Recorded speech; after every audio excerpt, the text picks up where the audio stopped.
بادشاہ نے ایک طوطا پال رکھا تھا۔ وہ طوطا بادشاہ کا بہت وفادار تھا اور بادشاہ نے انسانوں کی طرح باتیں کرتا تھا۔ ایک دن بادشاہ ایک سفر پر روانہ ہوا۔ ملکہ نے بادشاہ کی غیر موجودگی کا فائدہ اٹھاتے ہوئے وزیر کو اپنے کمرے میں بلوایا۔ جب وزیر کمرے میں داخل ہوا تو ملکہ نے کہا، میں بہت عرصے سے انتظار میں تھی کہ تم سے اپنے دل کی بات کہوں۔ میں تمہیں بہت پسند کرتی ہوں اور تجھ سے شادی کرنا چاہتی ہوں، مگر بادشاہ کو راستے سے ہٹانا تمہارا کام ہے۔ وزیر دل ہی دل میں بڑا خوش ہوا اور کہا کہ بادشاہ کو میں راستے سے ہٹاؤں گا۔ بادشاہ کا طوطا یہ سب باتیں سن رہا تھا۔ جب بادشاہ واپس آیا تو طوطے نے سب کچھ بادشاہ کو بتا دیا۔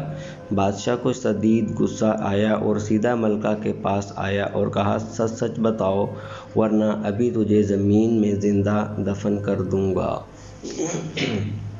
ملکہ نے کہا، آپ کا طوطا جھوٹ بول رہا ہے۔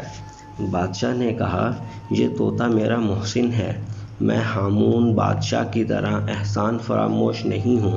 ملکہ نے پوچھا، ہامون بادشاہ کون ہے؟ بادشاہ نے کہا، ہامون بادشاہ کو ایک جلد کی عجیب سی بیماری لگ گئی تھی، پوری سلطنت میں اس کا علاج کوئی نہ کر سکا، پھر ایک حکیم نے اپنے علم سے اس کا علاج کیا، بادشاہ کی جلد مکمل طور پر ٹھیک ہو گئی۔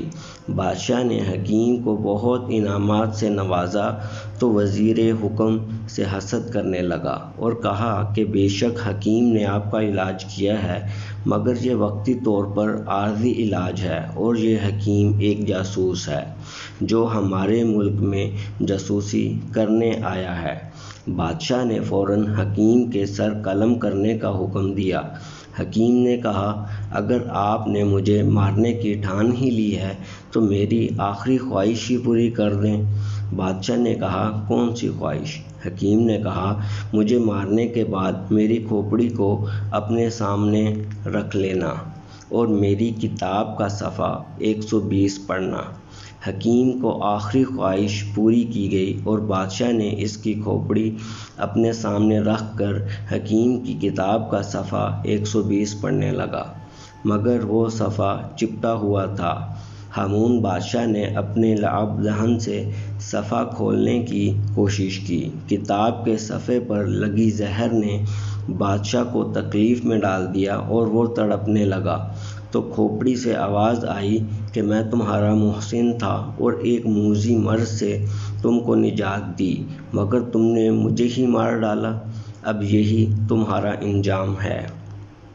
ملکہ نے جب یہ ساری کہانی سنی تو کہا کہ اے بادشاہ سلامت، میں یہ ثابت کروں گی کہ آپ کا یہ طوطا جھوٹ بولتا ہے۔ یہ کہہ کر ملکہ نے ایک چال چلی۔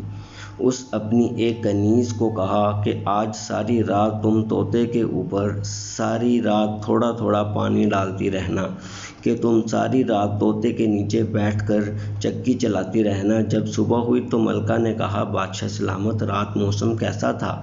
بادشاہ نے کہا، موسم بالکل صاف تھا۔ ملکہ نے کہا، اب اپنے طوطے سے پوچھیں کہ رات موسم کیسا تھا؟ بادشاہ نے اپنے طوطے سے پوچھا، میاں مٹھو، رات موسم کیسا تھا؟ طوطے نے کہا، کیا بتاؤں، ساری رات بارش ہوتی رہی اور بادل گرجتے رہے۔ ملکہ کی چال کامیاب رہی اور بادشاہ نے اپنے طوطے کو جھوٹا سمجھ کر مار دیا۔ کچھ دن بعد یہ بات ثابت ہو گئی کہ ملکہ اور وزیر کا کوئی چکر چل رہا ہے اور بادشاہ نے ان دونوں کو رنگے ہاتھوں پکڑ لیا۔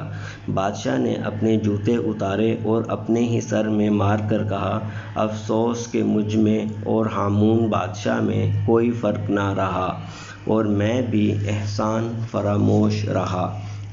اخلاقی سبق: ایک انسان ہونے کے ناطے ہمیں بھی یہ سوچنا چاہیے کہ اللہ تعالیٰ کے ہم پر بہت احسانات ہیں جن کا شمار کرنا بھی ناممکن ہے۔